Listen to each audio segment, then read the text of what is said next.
When we returned home from shopping, I couldn't believe what I saw. A moving truck was parked in front of our house, and my in-laws were there, giving orders to the movers. My mother-in-law looked at me, surprised, but quickly went back to bossing everyone around. She was acting like she owned the place. "You have no right to be here. This isn't your house," I said, trying to stay calm. My father-in-law gave me a nasty look, and he even reached for my bag. I pulled it away, hugging it close. My mother-in-law just laughed at me and said mockingly, "Strangers shouldn't be here." Her words made me freeze. I was so stunned I couldn't even respond. Robert, my husband, was visibly shaken by his mother's behavior. He looked at her, trembling. "Mom, you can't do this," he said, his voice unsteady. I knew then it was time to stand up for us. I took a deep breath, ready to confront her. "This is my house," I said firmly, my voice louder now. My mother-in-law glared at me, her face twisted in confusion. She scoffed, "What are you talking about? Isn't this the house Robert bought? You're shameless." I could feel her disbelief turning into anger. Robert took a step forward, looking his mother straight in the eyes. "This is Gina's house, Mom. I'm just staying here. We recently moved, and this place is now her office," he explained. My mother-in-law's face turned red with rage, as if she couldn't accept the truth. She shot back, "Robert, she's controlling you. I know she's just a housewife." Her words stung, but Robert was quick to respond. "Mom, Gina is not just a housewife. She runs an insurance agency and she's successful." My mother-in-law shook her head, unwilling to believe it. "I've seen her going out to fancy lunches with strangers," she spat out, her voice dripping with accusation. I realized she was talking about my business partner. Robert stayed calm. "That man is her business partner, Mom. We discuss work over lunch sometimes, and I know all about it. There's nothing shady going on." But my mother-in-law wouldn't stop. "You should leave her, Robert. Find a younger wife and have children," she insisted. Robert sighed deeply, his expression filled with both frustration and sadness. "Mom, I can't imagine being with anyone but Gina. Besides, it wouldn't matter. I can't have children anyway." There was a silence that hung in the air like a thick fog. My in-laws stared at him, stunned. Even I couldn't move for a moment. Robert had never told me this before. He looked at me, and I could see the fear in his eyes. "I didn't want to tell you because I was scared you'd leave me," he admitted. I stepped closer to him, wrapping my arms around him tightly. "I would never leave you because of that, Robert," I whispered. He hugged me back, and for the first time, I felt like we were truly united against everything. My mother-in-law, however, didn't seem to understand. She started yelling again. "How dare you deceive us all this time? You're flawed," she shouted. Robert's face hardened, and he looked at her with cold eyes. "I'm not your tool," he said. "You have no right to talk about me that way." Suddenly, Robert muttered a name under his breath. My mother-in-law went pale. "Who is that?" my father-in-law asked, clearly confused. "That's my real father," Robert said calmly, holding up his phone to show a picture. My father-in-law's face turned red with anger, and my mother-in-law could no longer hide her panic. The argument between my in-laws grew louder and more chaotic. My mother-in-law tried to defend herself, but it was clear she had lost control. In the chaos, Robert and I directed the movers to put all of their belongings into a storage unit. They had come here expecting to take over our home, but we had other plans. "You'll regret this," my mother-in-law screamed as Robert escorted them to the door. He gave her one last look and said, "I'm done, Mom. Don't come back." He closed the door, and for a moment there was complete silence. Afterward, Robert turned to me, his eyes filled with both exhaustion and relief. "I'm sorry for everything, Gina. I should have dealt with them sooner," he said. I shook my head, smiling softly. "It's over now, Robert. We're free." That night, we decided to move forward without looking back. The tension of the past had finally lifted, and we could start a new chapter, free from the shadows of Robert's parents.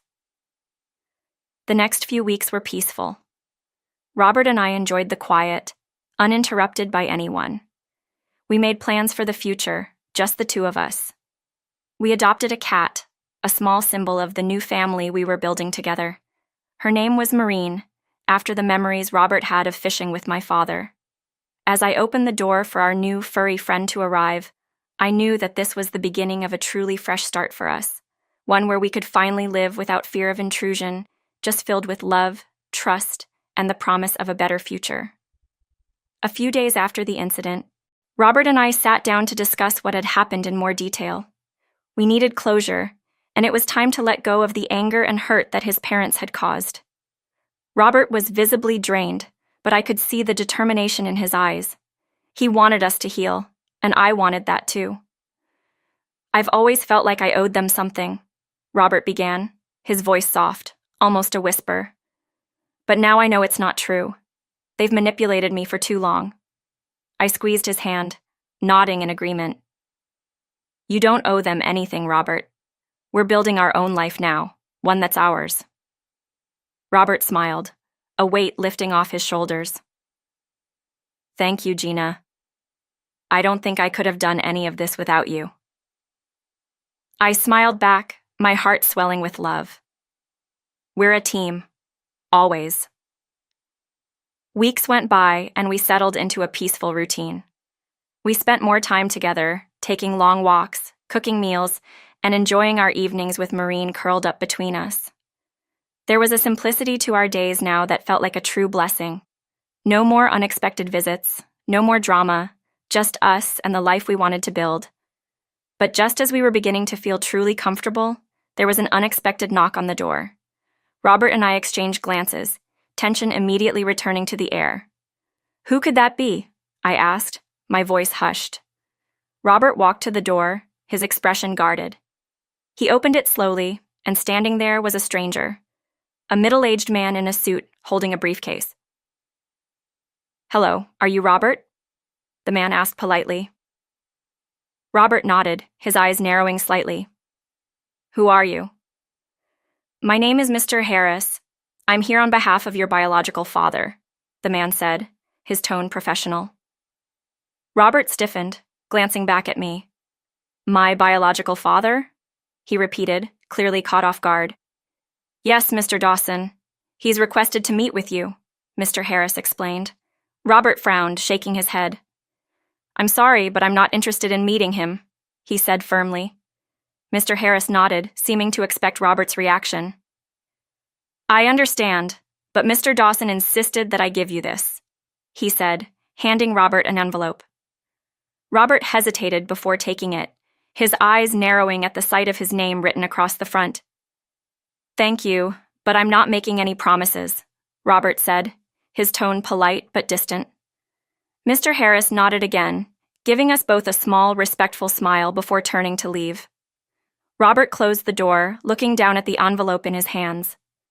I stepped closer, placing a comforting hand on his arm. "Are you okay?"